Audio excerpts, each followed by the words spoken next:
বাবা আমার ঘর বাড়ি ভাঙ্গা চলে গেছে, নদী নালায় সব জিনিসপাতি জল চাল সব এক রাইতে সব চলে গেছে নদীর মধ্যে পড়া।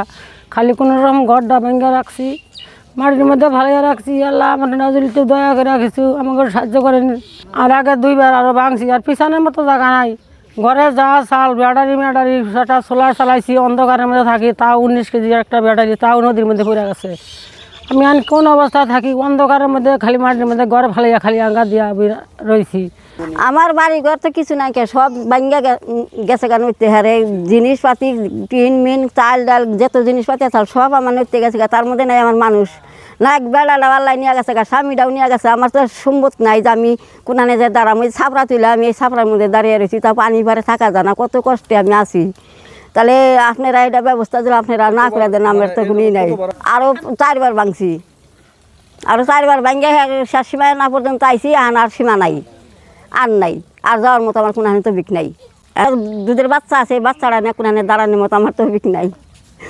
এখন আমি দাঁড়ামু কানে আর যামু কানে, আমার সেই ক্ষমতা অবলঙ্গে।